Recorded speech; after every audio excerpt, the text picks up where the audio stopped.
We already mentioned this at the start, but the data that we get, or what we call raw data, is really not what we want or need to do science. We've seen that CCDs will be able to capture photon flux, but they will not tell us what we actually want, which is flux. And therefore, when we capture raw data, such as the one that you can see here on my background with the wide field camera, we need to actually apply processes to get to science-graded data. Now, for raw data, the way we obtain it is essentially by placing specific filters in front of the CCDs, because otherwise they're just sensitive to all the light, and then we can't really do much with it. And this will allow us to get fluxes for specific bands. However, what happens is that many times, many, if not most, of the detected photons are actually not from distant sources. This means that some of these electron counts will actually be coming, say, from the sky or from the detector itself. On the other hand, the detector itself is not perfect, and there will be some pixels that are actually much more sensitive, like these, and other pixels simply do not react, and it's very hard to see it from here, but you may notice that some pixels here actually react way less than pixels around here, even though the background is actually not brighter. These pixels that don't react at all, we typically call them bad pixels, and pixels that react too much are typically named hot pixels. For all of these reasons, we always need to conduct a process that we call data reduction. Data reduction is a process through which you take raw data, such as this. This is an actual exposure of a telescope, and you actually take it to processes so that at the end you have science-graded, calibrated data. Before we have a look at how to reduce data, it's probably good to just have an idea of how raw data looks like for different instruments. For example, if you take an exposure with the INT, this is a 2.5 meter telescope, under relatively dark conditions, in the blue, this is how it looks like.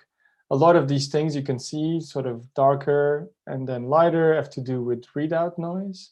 There are some stars, some faint stars that you can see, and there's also a bright star. And you can even see the diffraction pattern that happens whenever bright light goes essentially through the telescope.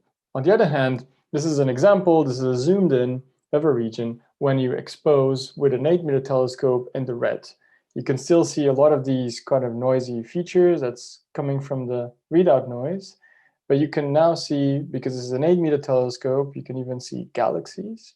You'll also be able to notice some of these dark spots. They are bad pixels, pixels that don't react at all, and also some hot pixels, as you can see here, that are reacting too much. This is not coming from the sky. On the other hand, if you were to take an exposure in the near-infrared, so this is not a CCD, this is a near-infrared detector, typically the background is much higher, so everything's elevated. This is not read noise, it's just our own atmosphere.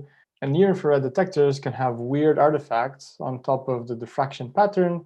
You can see these little donuts that actually result from near-infrared detectors, some of them becoming saturated. Of course, some of the raw data we take looks pretty good, and this is a real example of some raw data I took with the Hubble Space Telescope. And when Hubble sends you an email saying you can download the data and you get it, this is pretty much how it looks like. To untrained eyes, this may look pretty good, and you could just start doing science with it. For many things you can, but even for a Hubble Space Telescope data, you still want to do some processing before you actually use it for science. We've seen how essentially CCDs are able to capture photons and transform them into electrons. And at the end, what we measure are essentially electron counts modulated by some gain.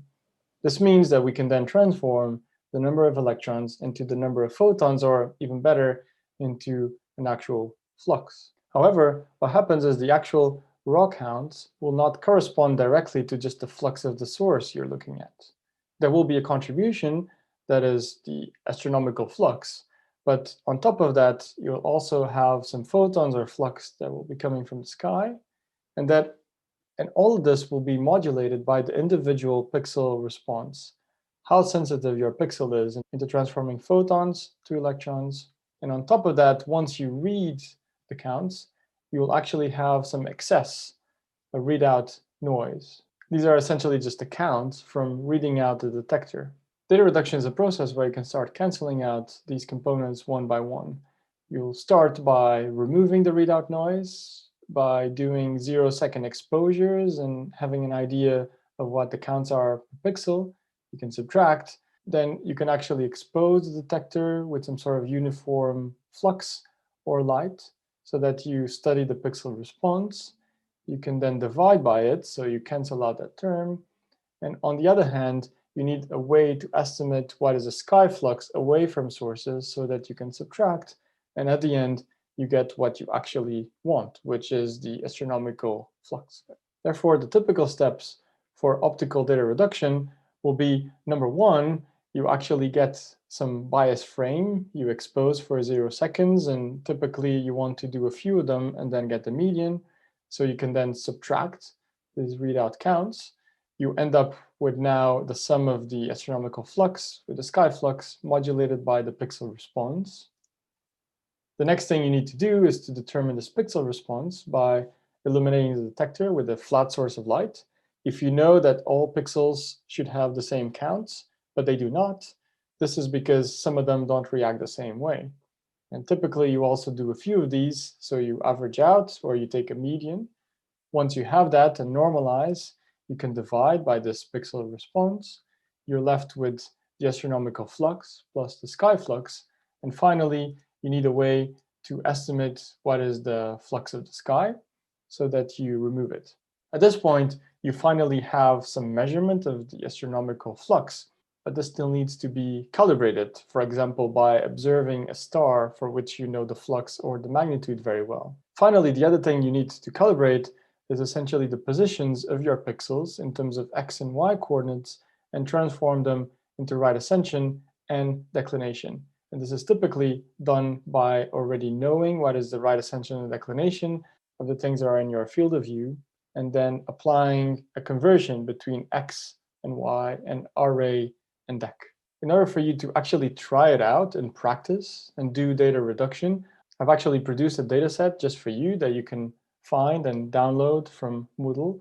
The raw data will essentially be given by what you have on top that we've seen. You'll have some contribution from the sky. It is affected by the pixel response, and it has some contribution from the readout. The first step that you'll be able to do is to use a bias frame, which you can see on my background, and use this, combine them to then subtract from the raw image, which you can see here. And in the raw image, you can already see some stars. You can see a star here, also a star here. You can see some bad pixels, pixels that don't really respond. And if you're really good at noticing the detail, you may see that some of the pixels closer to the center are responding more than those toward the edges. And this is something that happens routinely. And most cases, it's just because you have more incident flux over here. Other times, it's just to do with the actual pixels being less sensitive. If you download the dataset from Moodle, all these files will be available as FITS files that you can open with software that's called DS9. It is very easy to get on Windows. If you have any questions, please let me know. What you'll be able to do is go beyond step number one and actually conduct the full data reduction with very simple steps. And you have these in the slides and also in the lecture notes. Because you've just done Python, I hope it is relatively easy to at least copy-paste some of these commands. I've listed them all. This is how simple data reduction can be. So it's essentially 4 lines in Python will get you a bias subtracted frame. And I also included how the frame should look like from the raw once you subtract the bias. So you'll be able to see the response within the detector even better.